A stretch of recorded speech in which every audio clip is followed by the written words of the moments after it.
Hey, what's going on, everybody? Yeah, I know I missed last week's Impact. It's sometimes a bitch to get set up to record. It actually takes more time than you would think. But all right, this is gonna be the Impact that aired yesterday, which would have been what, the 19th, I think. Let me check the date. Aired on the 18th. It's Thursday. I lost today there. This is the first part of their Emerge pay per view. I kind of like how they have the big shows. They do them on Access because they know not that many people. Oh God, will he be hurt? Not that many people are going to buy. I'm sorry, but like I wanted to get Slammiversary, but the thing was $40. I'm like, really? $40? $40? No. That's like the AEW pay per view is $50. No. Not when I can go get a fucking pay per view on Fight for $20 usually. 20, 30, yeah. No 50 and 40. But it ended up being a good show. We start off, we got an X Division title match, three-way dance. Three-way match. Ended up, Rohit Raju takes on Chris Bay and TJP. Chris Bay winning as X Division champion. Good match. Good way to start off the show. A lot of quick action. The drawback is the match didn't feel that long. It might have been longer than it was, but it didn't feel that long. Oh, Jesus. Lights out, 8-man tag. I'm sorry, I keep on getting distracted by this Memphis. This is old Memphis. Ended up having title change. Rohit Raju ended up winning the title off of Chris Bay. I figure Rohit's not going to hold it for very long. I think maybe they might be using this to transition the title to somebody else to have Chris Bay kind of fight with him for a while. Don't know. Then we get another title match. We get the TNA World title.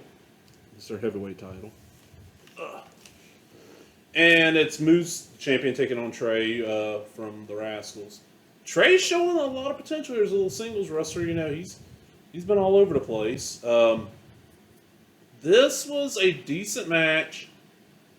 It's just, we all know they're leading to EC3, taking on Moose, and EC3 winning the title. So you knew Moose was not going to lose it, and EC3 coming out the end and, attacking.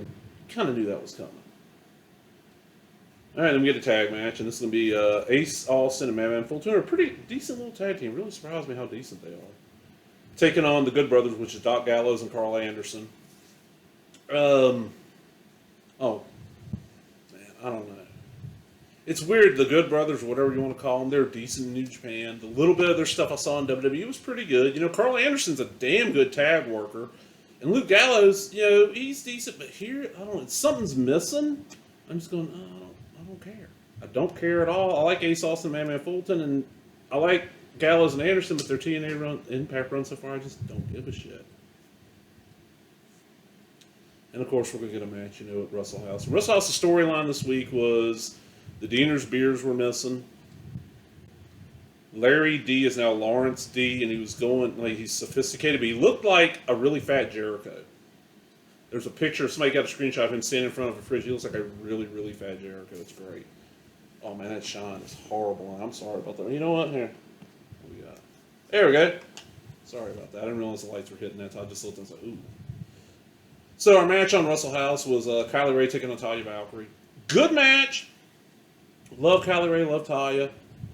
It's just the matches on Wrestle House just feel so damn short. I feel like they could cut a little of the Wrestle House stuff out and make the matches longer, but... Then we get the best damn match Impact has had probably in, probably a month now.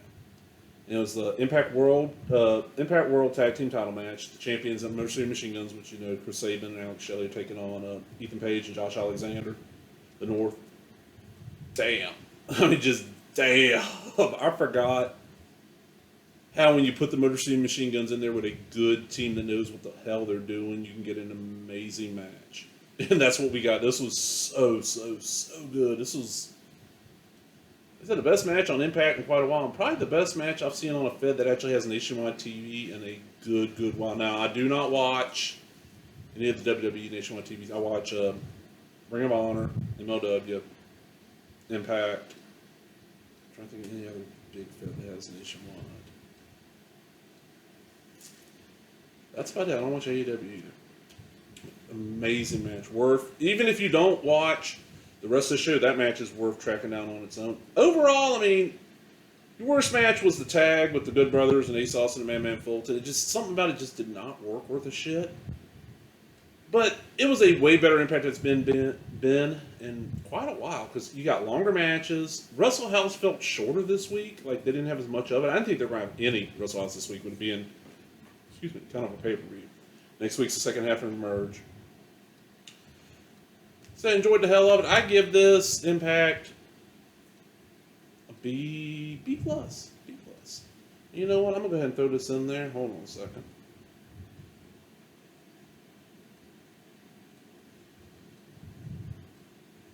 I'm gonna cover. I've been watching Limitless Wrestling the Road series on IWTV and covered episode 3 last week on the King of Wrestling podcast. Their Friday episode's called Around the Indies, and I'm on there for the IWTV part. We covered it then. We're supposed to be covering tomorrow on Friday the next episode, but I'm gonna give it a quick just run through here real quick because it was really fun. I had a blast watching this. Opened up with a tag team match with Sea Stars, which is Ashley Vox and Delmi XO, taking on the girls' room, which was Ava Everett, who I've never seen before. She's dressed Ashley Vox. If you watched any NWA Power, you recognize her from that. She's been around like the way up northeast for quite a while now. And Delmi XO is her sister, from what I've heard, and they've been tag team for quite a while. The girls' room, Ava Everett, never seen her before. She dressed like in a Red Power Ranger style outfit. But her tag team partner, who I've forgotten about, have not seen this girl in probably about 5 years. Davey N. She worked for New England Championship Wrestling up in the Massachusetts area, I think is where they were based. And they used to have a weekly show on some channel up there they upload to YouTube, and I'd watch it every week. And she was like one of their women in their division. Really good wrestler. Really good, like, big brawler wrestler. Kind of like Kevin Owens if he was a lady wrestler. That's about the best way to describe her. Really damn good. Great match. Listen to King of Wrestling to get a little bit more in depth because Brandon Turner will also be talking about it. Singles match. Next match was Ace Romero. Ace Romero from MLW. Now he's on Impact. Taking on Dozer. I've never seen Dozer before. I fell in love with Dozer. Just looks like a big old, 30-something-year-old rural redneck country guy. Got the shaved head and got the long hair. Got these armbands on to go from here to here. They're black and it says Dozer on them in yellow. And he brought it. He was entertaining. Get another singles match, and this was a blast. I had this girl a couple weeks ago called Basic Becca. She was in a mixed tag match, and she's great. It's like she's really tall and really athletic and fairly strong. Like she doesn't have like a super huge amount of muscle mass on her, but she's like way stronger than you would expect watching her. And she took on Alex Price, and oh dude, this match was so much fun. It was a really good intergender match, and then our main event, which was definitely worth tracking down. This is Alexander Lee taking on Danger Kid. Alexander Lee is like the big bad motherfucker in Limitless. And he interfered and fucked around with Danger Kid last week on the road, so Danger Kid came out this week, and they just beat the holy shit out of each other. The entire show just beat the hell out of each other. Entire show is worth watching, not a match to skip. I mean, if you're only going to watch, like, you want to see the absolute best of the show, the opening match and the main event. The two in the middle are good. Nothing wrong with them. I mean, this show was like a B+, A-, somewhere right in there. Really good, worth seeing, but man.